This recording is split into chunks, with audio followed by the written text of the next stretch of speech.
Is Kamado Joe's brand new Kettle Joe up to the task of reverse searing a massive bone-in ribeye? Well, this one happens to be just over 8 pounds. And when I say reverse sear on the Kettle Joe, this actually presents a few more logistical challenges than I'm used to. Let me bring the camera a little bit closer and show you what I'm on about. Hey, I'm James from Smokin' Dad Barbecue. Now, one of the reasons I love my normal Kamado Joe grills is that they just come with everything you could possibly need right in the box. You get 2 forms of indirect cooking. If you're getting a Series 3 like my Big Joe beside me, you get the SloRoller accessory, which is great for those low and slow cooks, and what I would use today to help get some accelerated smoke flavor, as well as improving the speed of things. So it moves the air, Kamado Joe claims, about 20x more than a normal indirect setup. Speaking of normal indirect setup, you also get half moon ceramic plates, which allow for multi-zone cooking, or you can just push them together and get a large indirect surface. You also get grid grate grippers. So if you want to move your grids around when they're hot, which we will be doing later on today, that makes that easy. And you get an ash tool if you want to rake those coals from one side of the grid to the other to help manage your hot spots. The Kamado Joe Kettle Joe comes with none of these extra tools that I'm used to using when I reverse sear something like this 8-pound ribeye. So let me move the camera a touch closer so I can show you what the concern is and what the game plan is for today's cook. So I am not worried at all about the first part of today's cook. We are going to reverse sear using the SloRoller accessory. That's how I have the Kettle Joe set up right now, and that's gonna go just fine. Where the nerves are starting to creep in is what to do to get to a direct sear. And so in order to get access to the coals, I need to go ahead and remove the SloRoller accessory, which is too large and too heavy to sit on our included side shelves. Luckily for me, I have the Kamado Joe Big Joe behind me, and it just happens to fit in there fine. But I don't know, honestly, if you didn't have that or something like that, where you would put this really, really hot cooking surface while you need to transition from indirect cooking to direct cooking. And the only way that you can do that on the Kamado Joe Kettle Joe is to go ahead and pull out that SloRoller, lower our dome, install our grids on the lower level where we'll be able to crank the heat, go for inferno mode, and do a sear, which I'm sure will also be great. It's the transition, changing gears here, that I'm a little worried about.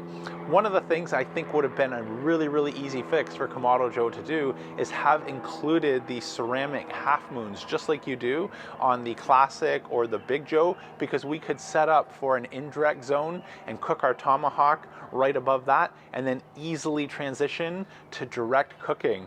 I hope this is something that in a future version, or maybe by the time the production model comes out, because I am using a pre-production model, that this is something that has been included, because right now, this is looking like it's going to be a really tricky gear change from indirect cooking to direct cooking. Anyways, enough about what we think will be trouble. Let's go ahead and fire up our grill and get this cook on the road.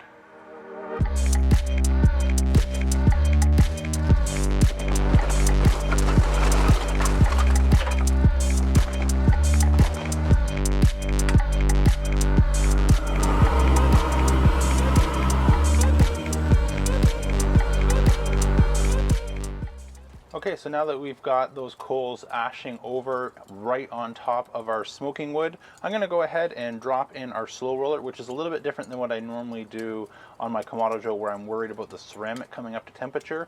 We don't have any of the same worries here, as this Kettle Joe heats up much quicker. So I can go ahead and drop in my deflector plate for the SloRoller, and now install my 2 cooking grids. Close the dome, let that come up to temp, and we'll start adjusting our bottom vent and our top vent once we start to get close to the 270 to 300 degrees Fahrenheit. Okay, while we wait for our grill to come up to temperature, now's the perfect time to go ahead and get on our seasoning. So for our binder, I'm going to use some Truff hot sauce, and since I haven't dry brined this, I'm going to go ahead and hit it with some Diamond Kosher crystal salt, some garlic, and some fresh cracked black pepper, and go ahead and insert a meter probe so we can keep track of our cook. Take it fast forward.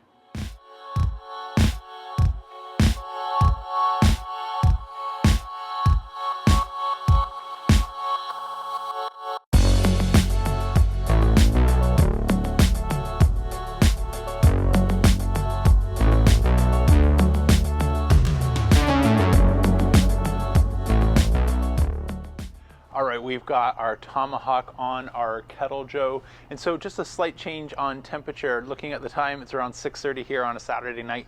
And I don't want to wait too long for dinner. So I'm actually gonna be happy anywhere between 300 to 350 degrees Fahrenheit. And just like normal, the plan here is to pull this off as it gets close to its finishing temperature. Based on the size, I'm gonna actually let this one go to about 120 degrees Fahrenheit before pulling it off. When we get close, maybe in about 30-40 minutes to being at the halfway mark, I hope, I'm gonna go ahead and flip it, just since I don't think there's as much indirect protection in the Kettle Joe as maybe the Classic or the Big Joe, and I don't want to have, you know, an overdone area on the bottom and then medium rare and then the crust on top. So to try and even it out, I'm going to flip it maybe when I see, you know, around the 90-95 degree internal temperature mark, so that way we get even cooking on both sides. I'll rejoin you in a little bit when it's time to flip our steak, and then later to figure out how we're going to handle this hot grid and set up for our direct sear for Inferno mode.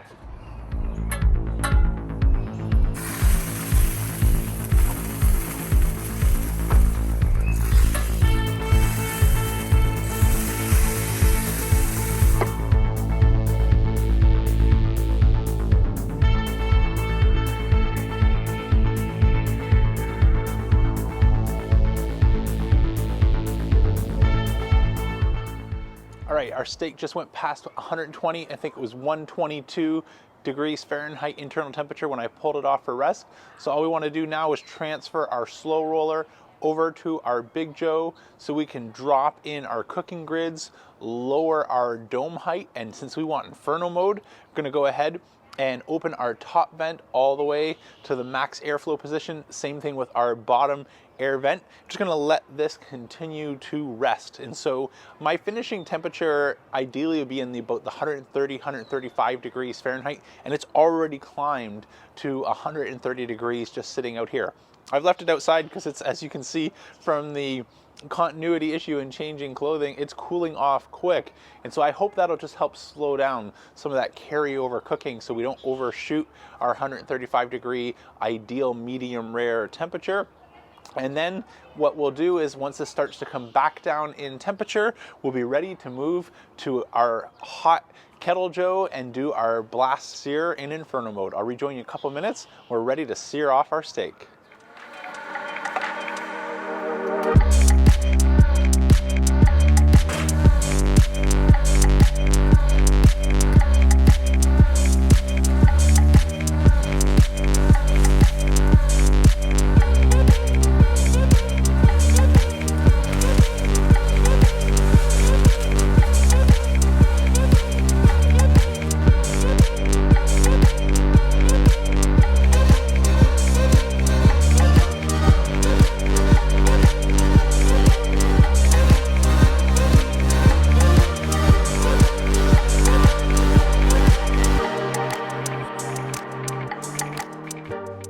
All right, this steak came out looking a perfect medium rare. I can't wait any longer. Let's dig in for our taste test. I don't think that'll come through with this light at night, but that crust is edge to edge medium rare. I can't wait to dig in. Let's go for it. I'm lost for words. You guys have been asking to see, you know, the Pellet Joe and Traeger, and I've been doing some experiments. It's actually been a little while since I've cooked over charcoal. This is phenomenal. It's so good. It reminds me of everything I love about charcoal cooking. And the Kettle Joe, we would have to do some other comparisons here, but the inefficient fire where it's actually a fire burning, so it's using more charcoal with that smoking wood, is the perfect balance of smoke for our steak and getting amazing flavor. Plus, when we wanted to, we just cranked the heat. We're able to get an incredible crust on the outside of that massive ribeye.